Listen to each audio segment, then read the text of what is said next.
How you doing, guys? It's Checks Undead. So today we are going to be discussing something that is very near and dear to my heart, and that I have waited some time to discuss. This is a video I think that somebody in the Resident Evil community has needed to make for a long time, because nobody really. There are people, that speak up in comment sections about it, but other than that, I would say that some of this seems to be like people are afraid to say some of this stuff, and I'm gonna get into that in a minute here. But first, we're gonna go ahead and watch how they revealed Resident Evil 9. First, we have a very special message from Maggie Robertson, TGA winner in 2021 for her performance in Resident Evil Village. There you are. Wait long. We've been preparing delightful ways to make you suffer. So enter the village if you dare. We've slashed the price to be lower than ever for you simple little man things. Still thirsty? Worry not, you ungrateful wretch. There's plenty more fun to go around. Now cease this foolishness and make your decision wisely. Okay. I know she's in character. That was her character for Village. But Village was god-awful. And her character was good. Nothing against her as a person or as an actress, whatever. I'm sure this was like probably her biggest role that she has ever played. And I'm not saying that in a bad way at all. Like, this is, Resident Evil is huge. Like, Capcom is huge. This is a huge, IP. So, congratulations to her for being able to get the chance to be in it. It was bad on Capcom for how they decided to make this character portrayed, and how she's basically just a fetish. Like, that's straight up what Village was. I got a rant about Village. We'll get into that here in a minute as well, because that'll explain some of my other things that I have to say. But like I said, we'll get to that in a minute. We'll go ahead and continue through this. I'm just going to jump ahead to the next part here of how they did this announcement. Okay, so yeah.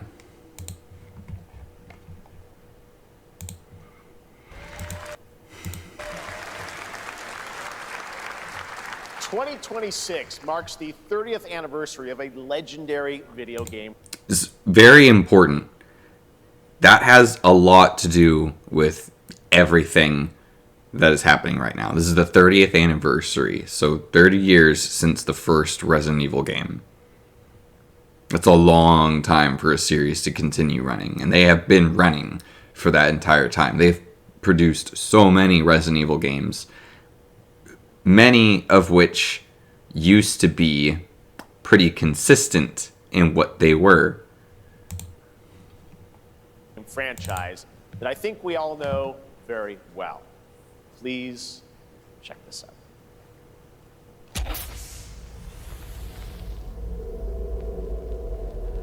Happy birthday to you. Happy birthday to you. Happy birthday. Happy birthday. Ugh. Happy birthday to you. And to celebrate early, a special message from Takeuchi-san. マギーさんありがとうございます。カプコン竹内です。皆様のおかげでバイオハザードも30周年を迎えることができました。ありがとうございます。さて、お待たせしているバイオハザードの最新作なんですが、もう少しだけ、あと瞬きするぐらいの間だけお待ちいただければと思います。それではこれからもバイオハザードシリーズよろしくお願いいたします。ありがとうございました。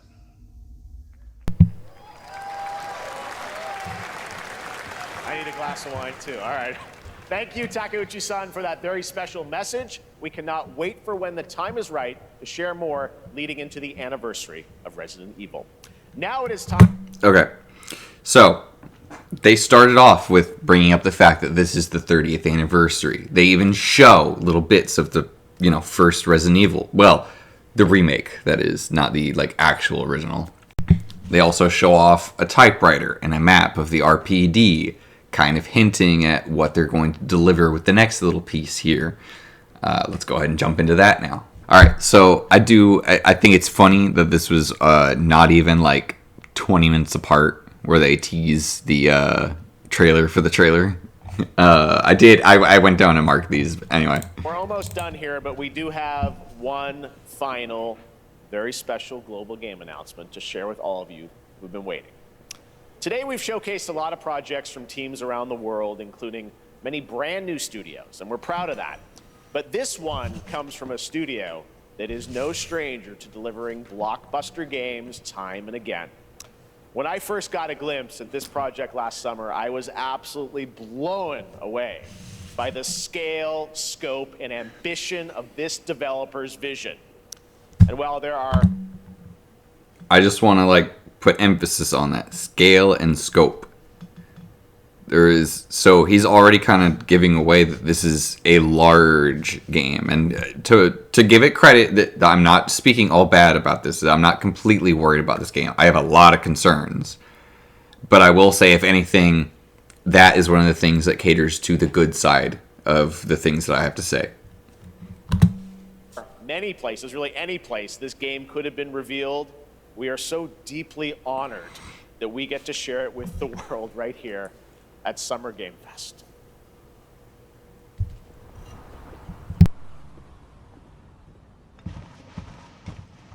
Sir.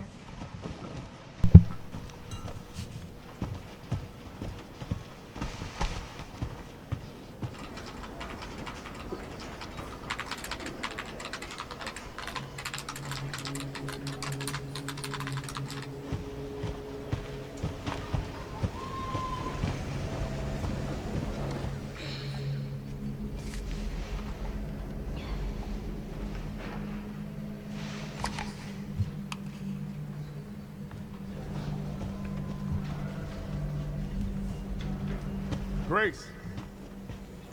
Grace. Grace Ashcroft. Yes? My office. Coming.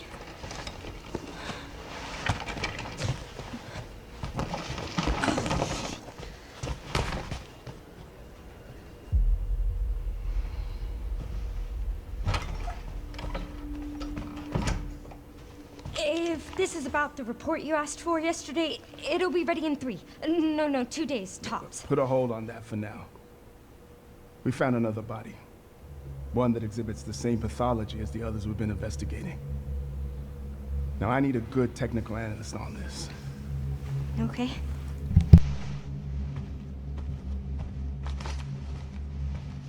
I need your eyes on the crime scene. The Renwood Hotel.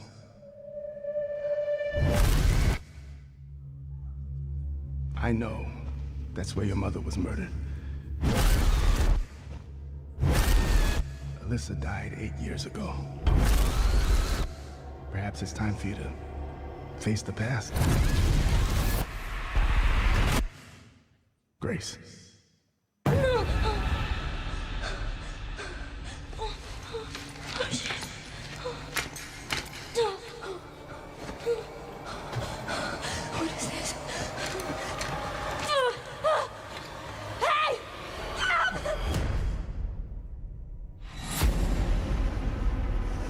Stay close.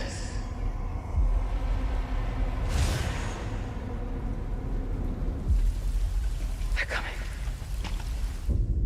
I know now that you're the one that I've been searching for. The special one. The chosen one. Sorry, that bugged me. Miss Ashcroft. Investigating all these strange deaths, huh? We need to keep our voices down. Have you seen the same shit I've seen? Please know that you are my hope. Everyone's gone.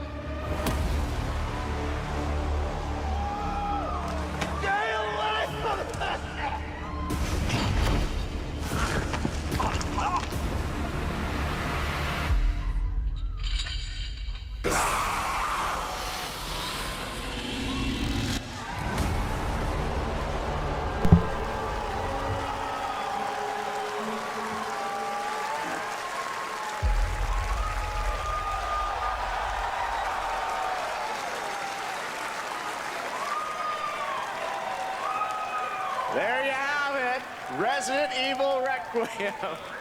And it will be playable to fans this August at Gamescom, where we'll also be hosting Opening Night Live on Tuesday, August 19th. Resident Evil Requiem marks a bold shift for the franchise, both in tone and gameplay, and today's reveal isn't just about survival horror. Expect high-stakes cinematic action too, with much more to share soon leading up to its launch on February 27th, 2026. Amazing. Thank you, Capcom. That was an amazing announcement. Glad we kept it a surprise. All right, that's going to do it for our live Summer Game Fest show. Let's thank our co... All right, so they decided to end with Requiem, which I thought was pretty cool. That was obviously like the big game of the show. And if you look at the Resident Evil page, and I heard somebody even talking about this, this is where they're trying to do away with the numbers in the titles. They want to do away with the numbered series, or if you will. Now, this could be good and bad. I think part of that is because they don't want to do like the Final Fantasy thing where they get to the point where they're like Resident Evil 15, Resident Evil 20, because it does get a little ridiculous. And I think that also kind of addresses a lot of the problems that they've been having with Resident Evil. On the other side of that, that also could be perpetuating the problems of Resident Evil. Now, I know what you're thinking. What do you mean by that? The problem that a lot of Resident Evil games have had since Resident Evil 4, really, is that they have completely... they often ditch the identity of Resident Evil and try something completely different, slapping the Resident Evil name on it. And to be completely honest, a large part of that problem is also, at this point, the community.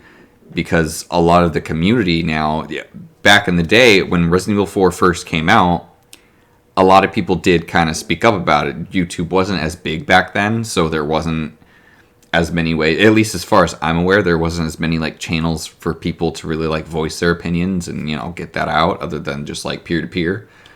But a lot of people were confused and upset, you know, starting Resident Evil 4 after going through a series of games already with a, you know, continuing story about this evil company, Umbrella, making viruses and infecting people and bioorganic weapons and all this like sci-fi, scientific, super cool, grounded in reality kind of, you know, sci-fi horror.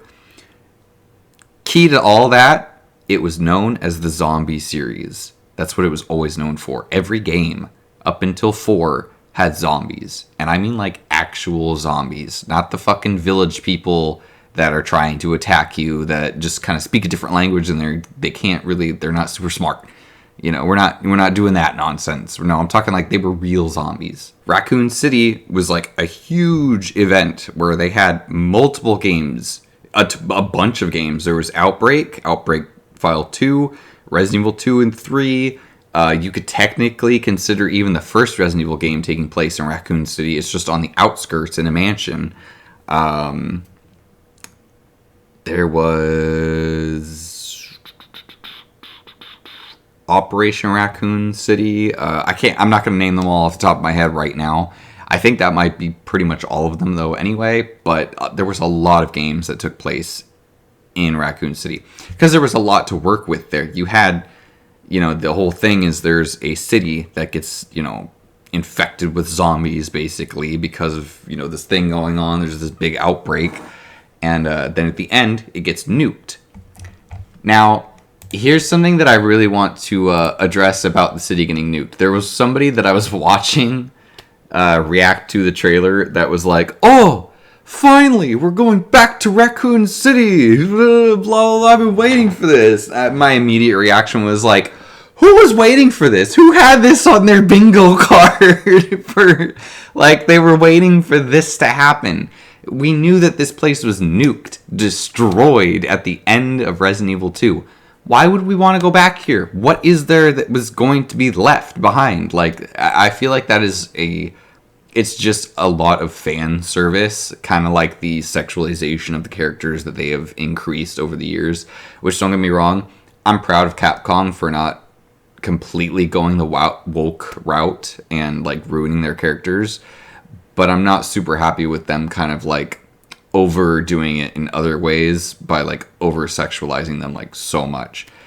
This Grace character, I'm also I have a lot of concerns about her. She doesn't seem like she really fits as like a main character. She doesn't have that like badass tough appeal like Jill or Claire or any of the other characters. She seems like a goober, and she's supposed to be an FBI agent, but she's like messy and like lost and not very like confident in herself, it seems like. It's just like, this is that DEI like millennial writing that people are just kind of sick of seeing. I guess we'll have to wait and see more to see if like that is how she actually is, or if she, maybe is just a little different. Maybe this is just how she's acting because she's like talking to her boss, or like, I don't know. It didn't spin well with me. That's all I really got to say about it. I will say another thing that I saw was another channel guessed her name before they said it in the trailer. That was something that I really thought was just unbelievable, because it's like, again, who the fuck had that on their bingo card, and how did you guess that? She's supposedly, this is the rumor going around right now, supposedly the daughter of Alyssa, or I think this is actually confirmed. She's the daughter of Alyssa Ashcroft from Outbreak, who was a reporter.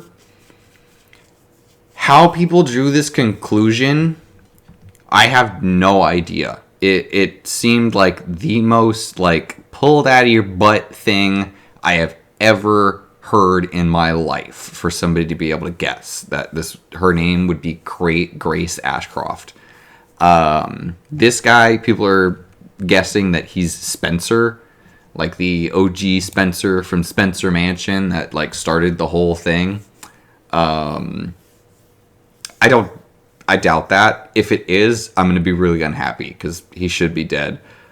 We saw him get thrown off the side of a cliff or a mountain in Resident Evil 5, and though we didn't see him die, he should be dead. Something that I really don't want to see come out of this series now at this point is them starting to bring back characters just to bring back characters, like, again, for fan service.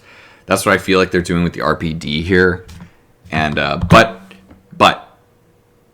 I think there is two sides to this coin with them going back to Raccoon City. Now, the other part of this rumor, or one of the rumors that people are saying why they're going back, is that Umbrella has like a new secret laboratory that they're starting up again in Raccoon City. I guess that could be a plausible thing. Why, I don't know.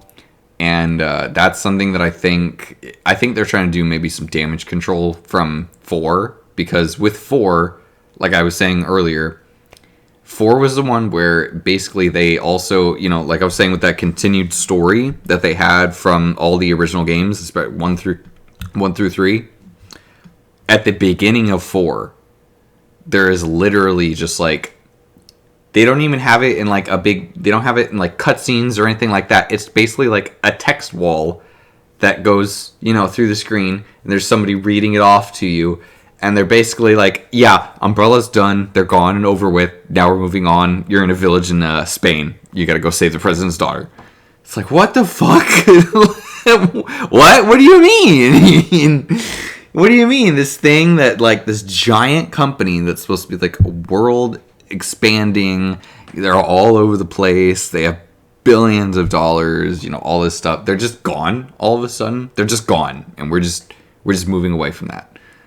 I was pissed about that. I know a lot of other people were as well. It made no sense, and that was the huge turning point where then they felt like they could do that with any of their games, and that it made sense. A lot of people, I got really mad at the community for saying that 7 and 8 were like some of the best Resident Evil games that we've gotten in a while. They were the worst Resident Evil games that we've gotten in a long time. Like, Resident Evil 5 and 6 were better Resident Evil games than 7 and 8. And I mean as Resident Evil games. I don't mean as, like, survival horror games. survival horror went out the window when they made 4. Like, it became an action series after that. Like, a lot of people don't like to admit that, and a lot of people like to sing praises for the 4 remake, but it is even more action than 7 and 8. Like, it is the most action-packed game of the entire series, which, it's a good game. They did it well, but it's not survival horror. They can use a lot of those same mechanics to make a survival horror game. Resident Evil 2 and 3 remakes are both in the same engine, made very similarly, and those are much more survival horror games. But because of all the, like, I mean, you're, like, suplexing dudes and, like, backflipping off walls to, you know, dodge chainsaws for no reason, and, like, all this other goofy, you know, it's just, that's not survival horror at all. You know, I get Leon being a more, like, special agent type of dude, but that still just doesn't belong in a Resident Evil game. He's doing way too much. Now, why do I say 5 and 6 were better Resident Evil games than 7 and 8? 7 and 8 ditched all of the Resident Evil characters. You play as some dude named Ethan, who starts out in some, like, bum-hick Louisiana place. They ditched all the sci-fi horror for, like, fantasy horror. In 7, you got, like, ghosts and goop and, like, weird stuff going on. Angry hillbillies that don't die. Invincible hillbillies, whatever. And then you go to 8. Oh my god. And this is the perfect summarization that I have for 8. I argued with so many people online.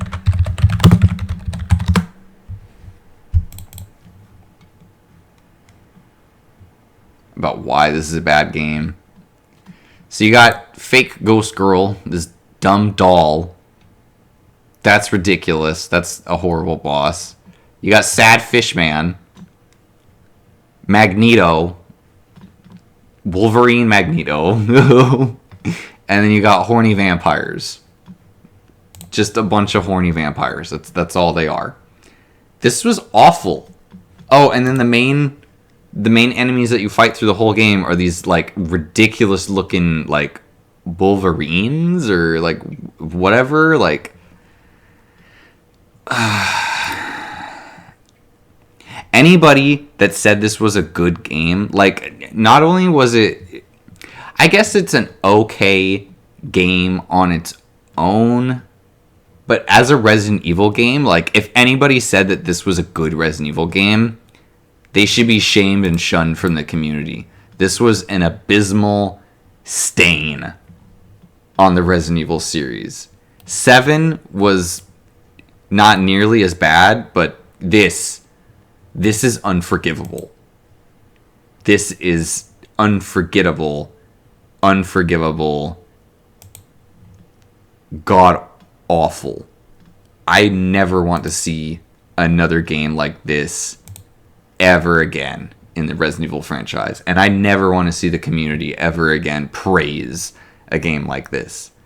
This having the Resident Evil name on it, just, oh my god. I could. Okay, so getting back into Resident Evil 9.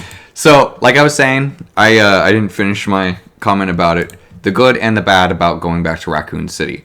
I think we're going to possibly get 2 timelines. Maybe 3 different events. I don't know.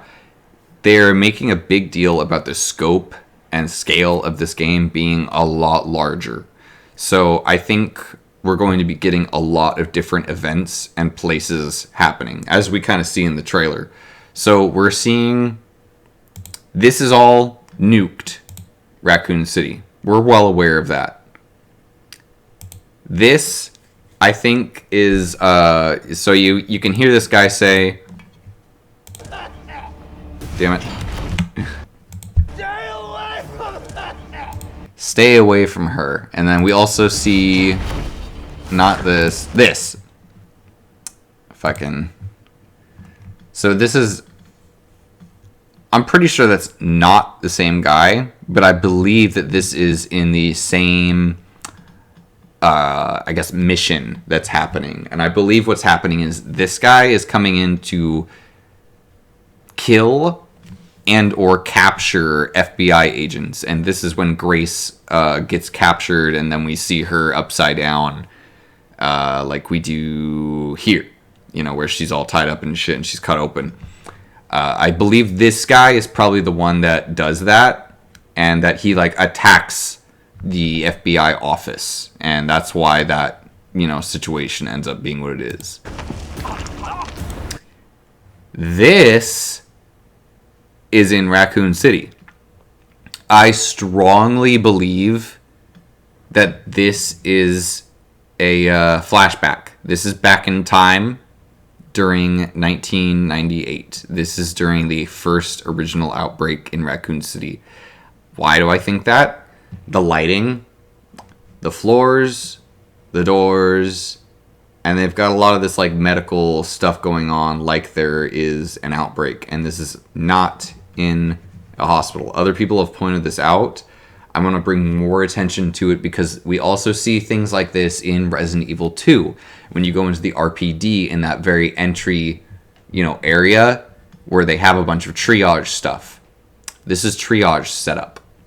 This is like things are really, really bad, and they're doing the best they can to try to like help people as they can, probably as they're passing. So that's what's going on here, and I'm 99% positive that this is a flashback scene, and that's why this is the only scene that we get of this, and that's it.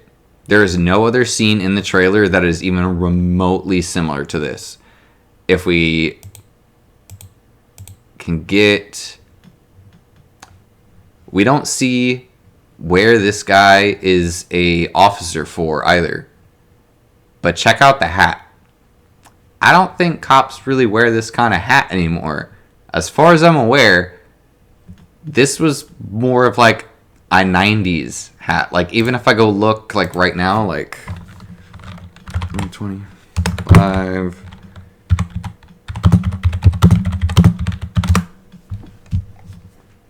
No.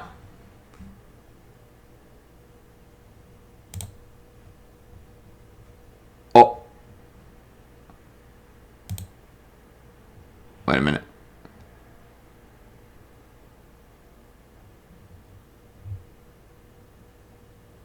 I think these are just ceremonial, though. Police Academy. Okay.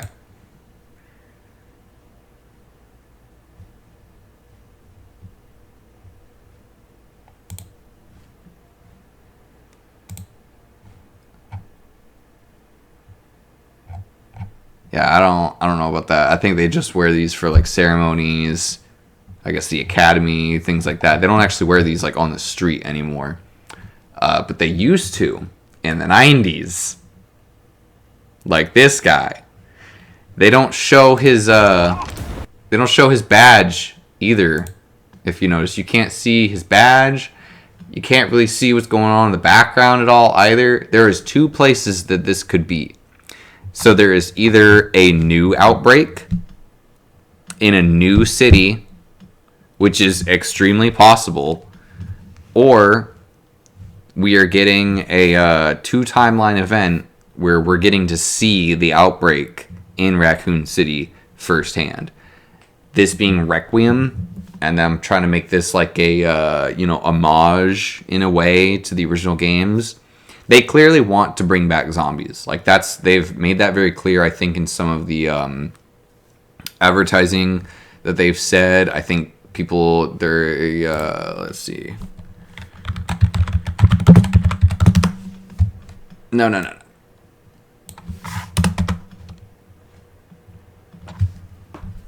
All right, so we're on the website here for Requiem. So we got the trailer. Requiem is the 9th title in the mainline Resident Evil series. Prepare to escape death in a heart-stopping experience that will chill you to your core. A new era of survival horror begins in 2026. Technological advancements combined with the development team's depth of experience combine in a story with rich characters and gameplay that's more immersive than ever before. Okay. Oh, number of players 1. obviously it's going to be M. A Requiem for the Dead. There we go. Nightmare for the Living. So this right here, in basically everybody's opinion, and I'd even say so with this image right here, they're bringing back zombies, like for sure. I at least I want to say, again, I'm like 99% positive on this. Like, if this isn't a zombie, like by normal senses that we all know of from like the original series, like I think me and like everybody else is going to be pretty pissed.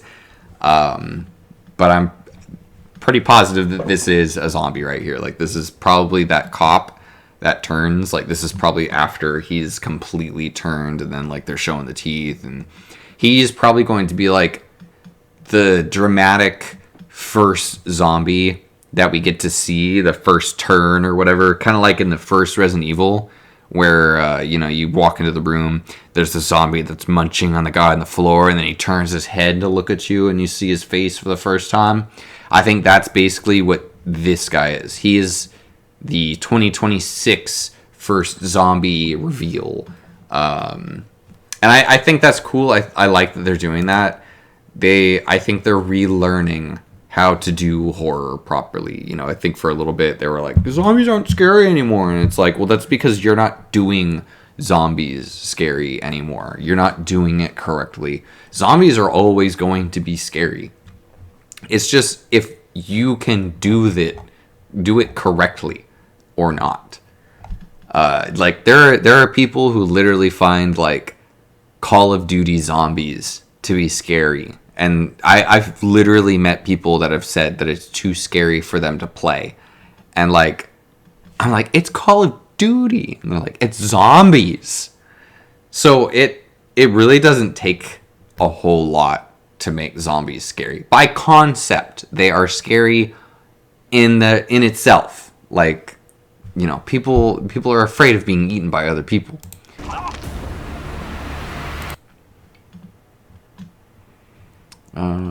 So there we have the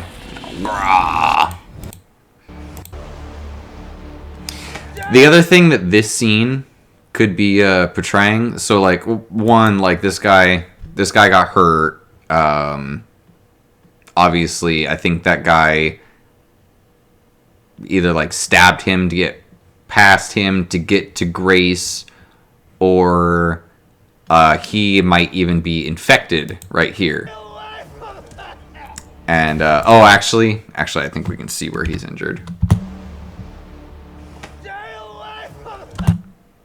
Okay, never mind. He's got an injury to the throat, so that's why he's like spilling blood out. He's not gonna live after that scene. This is something that a lot of people are speculating on. I've heard people say that that's Lisa Trevor. I've heard people say I forget what else I heard that it was, and I can't bring it up here for some reason. It's a possibility. Now, I don't like the idea of it. It's a possibility that it's Lisa Trevor.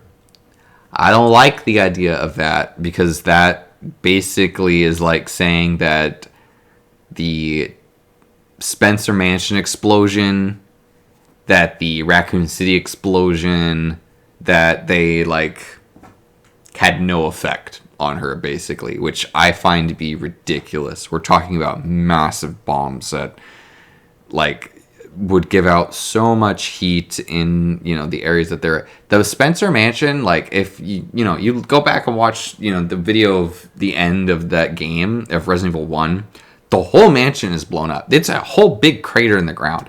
Even if I remember correctly, you like push Lisa off of like a little like ledge, and you push her down like a shaft essentially, and that's how you kill her or whatever.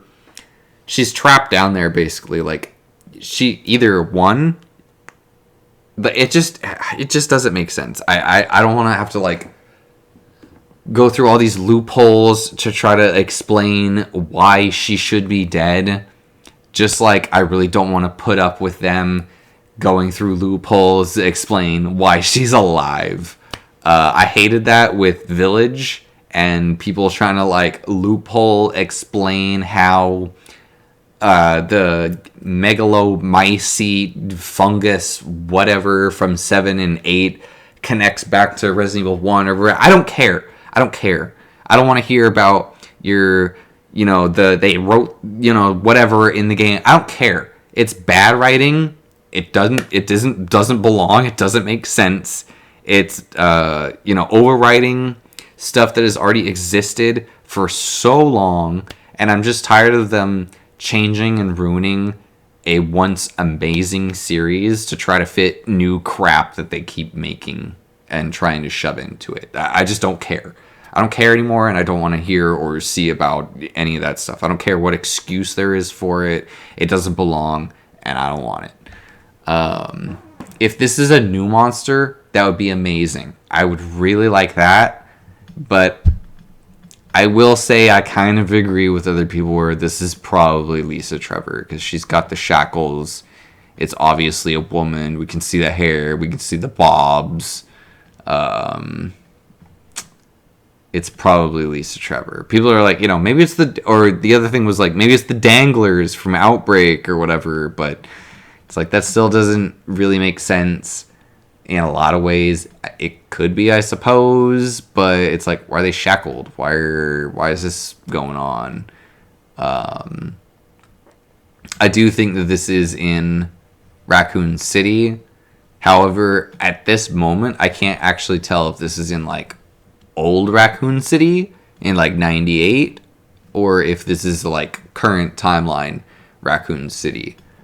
I'm actually more inclined to say that this is 98 Raccoon City because like none of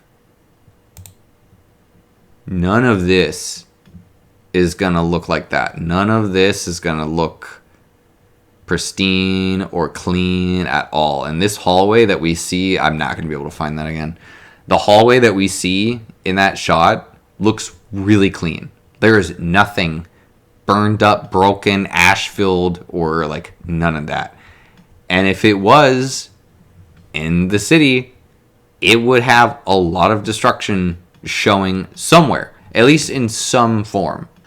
But we don't see any of that in that building. It's like, it looks brand new. Then the other thing that people are talking about here are these voices. Have you seen the same shit I've seen? People are speculating that that voice right there is either Chris Redfield or Leon Kennedy. I don't think that it's either of them. It could be Chris, but remember, they're recasting everybody.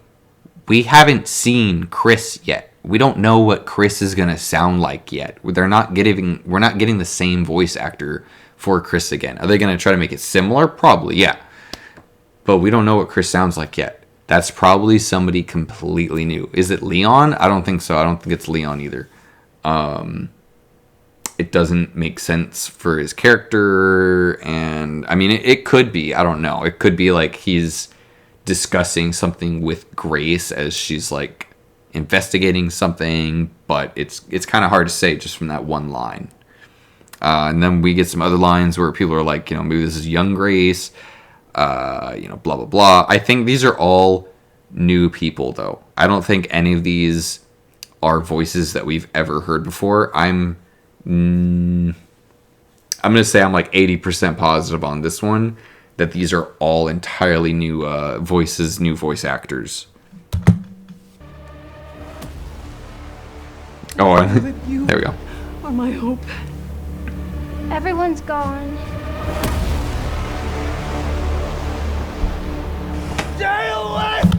The only other thing that, and I hate to say this, the only thing that voice where they're saying everyone's gone, it's possibly somebody that's like a kid that's in Raccoon City or something.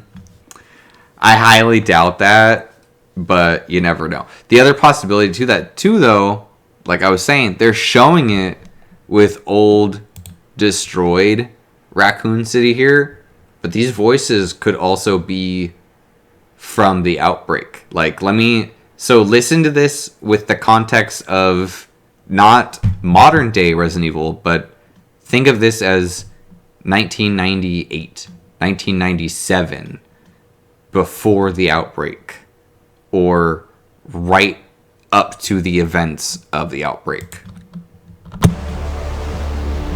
Investigating all these strange deaths, huh? We need to keep our voices down. Have you seen the same shit I've seen? In the first Resident Evil, remember, there was strange deaths. So that's they're making it very similar, and I feel like that's for very specific reasons. That's why I'm saying that it's like we're getting a 2-line story kind of deal. In Resident Evil 1, it started with investigating, random deaths and murders and disease, it seemed like. And that's how they end up at the Spencer Mansion. And this one, they've got a very similar vibe going on. The FBI is like investigating random deaths and blah, blah, blah. Let me actually, hold on. So yeah, 4th victim of unidentified disease. It's in a forest. Where's this forest? That's the one thing that I am really curious about. We don't get every information about where this takes place, which I find really interesting. Because this could be like the outskirts of a new city, a new outbreak, which could be even crazier because it could be like we're seeing the Raccoon City outbreak, and then also we get like a new outbreak in 2026. I know this is like, I'm getting some really crazy theories here. I don't know how many of these are gonna like actually land. I'm not super confident on that one. I'm a lot more confident on it being like we see the 90s outbreak. Yeah, I know that either one way or another, we are going to get a new outbreak, or we're going to see something on that level. And I think that's the scope and scale that they're kind of like teasing, because nobody's really done that before. The Last of Us kind of did it for like a little bit in the intro, but we've never seen like a whole game that just focuses on that and how that kind of chaos would ensue.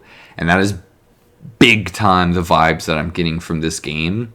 Because if you look at the intro here, there's nothing going on. He's walking through an office. They're talking. And this is a long cutscene too. This is all one cutscene from the beginning of the game. Okay.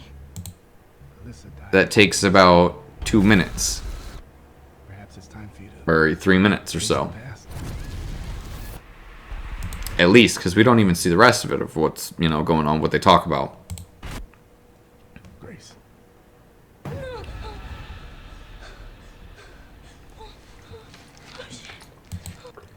And then at this point, I think that there's probably already... So I think the guy that we get, the guy with the hood and all that stuff, I think he is the guy that conducts the outbreak. This is, see, this was what makes it hard, because this could totally be from the 90s. They're being very specific in how they show these shots. That's something that I really want to point out. In the shots that we get here, we get a lot of information. We get a lot of time period elements. We can see the flat screens, the keyboards, the watch. This is clearly modern day. Clearly modern day. Like, no doubt about it. But then we get scenes like this. There is so little detail here. All you can tell from this shot is that there is an outbreak, for sure. Like, that's what's going on here. We got the boarded up windows, what looks like some blood on the floor, there's water and stuff, and like this is like, it's been like a week at least, and like the storm has freaking like passed, and we are in the eye of the storm at this point, like, and that's where you're at. And then we get, the other thing that's interesting is we get this shot again. extremely little information here. Can't even really make out the wiring here on this like electrical stuff that's going on up here, so you can't even really tell. You can barely make it out. I don't know enough about this stuff to really say what time period this is. I want to say that looks old though. And then you get this wall of like, you know, missing people posters. And a lot of it's like, you know, torn up and stuff. Again, is this 90s or is this modern day? The last shot we get is this here. And I still don't think that there's a single... Sure, you can actually...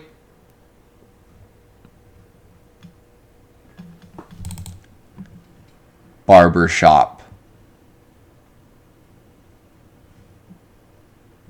And this car.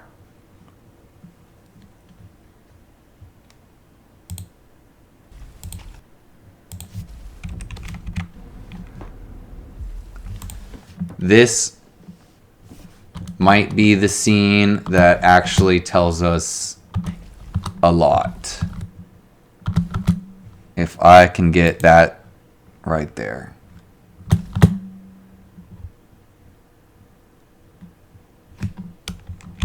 Maybe not.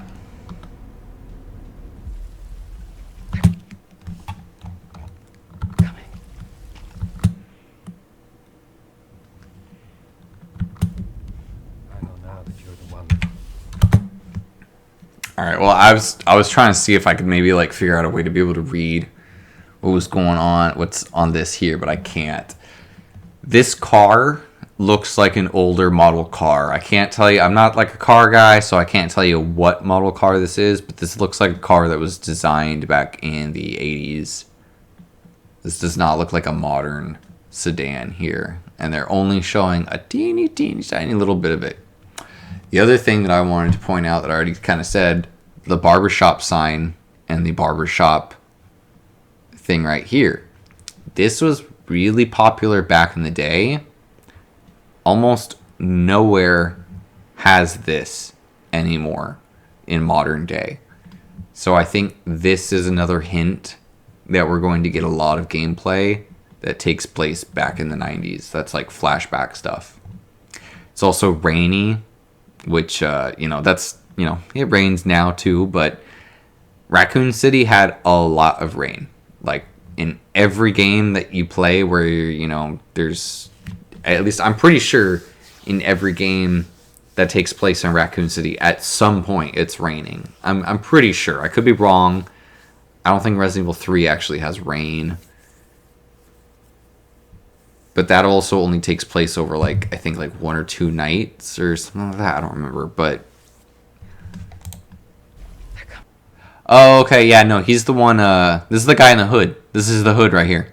People were speculating that this was Wesker, and I almost fell for it for a second, because, people were like, oh, look at the material of his, whatever. You can see the hood right here. This is the hood guy.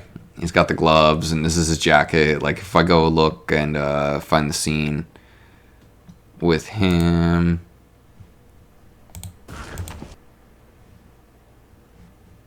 Oh, no. That's actually a different material.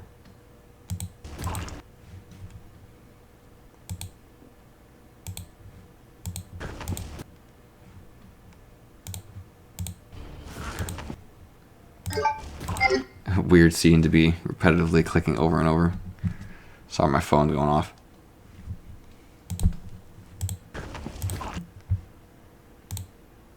Yeah, no, that's a different material. Alright, different guy. I guess, or at least different hood. Oh, wait. Let's get another shot of him right here. Alyssa died 8 years ago. Yeah, it's a different hood. So I can't say that's the same dude.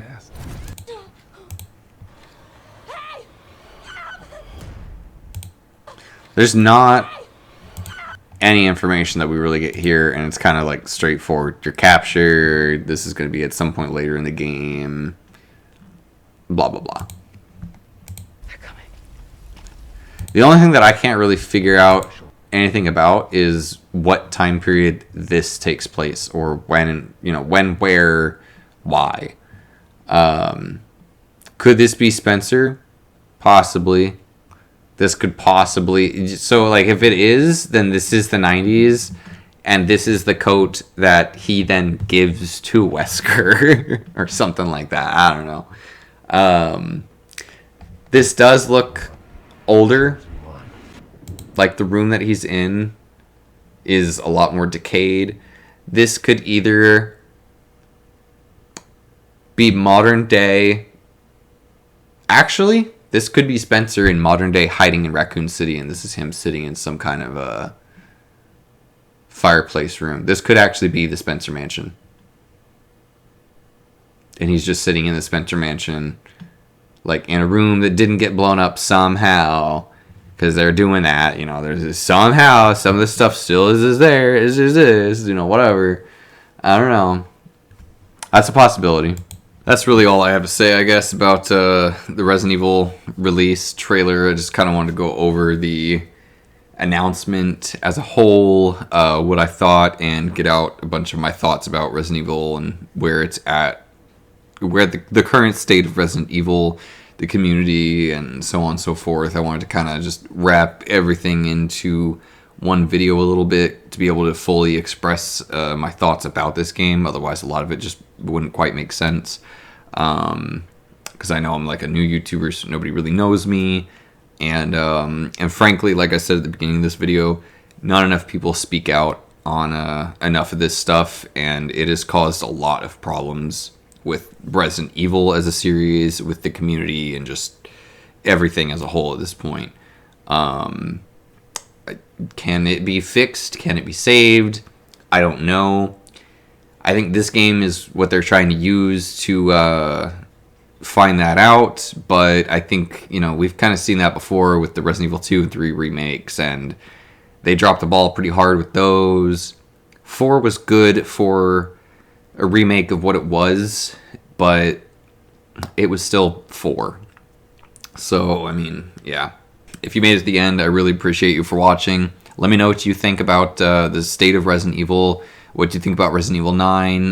What kind of rumors or theories you might have of how this is going to play out and what this game is going to look like. Let me know in the comments below. If you could hit the like and subscribe button if you want to see more of this content, and more theories, more videos about Resident Evil to come in the future. It lets me know, and it really helps me out as a new YouTuber. Other than that, thank you for watching again, guys. Have a good one. Bye.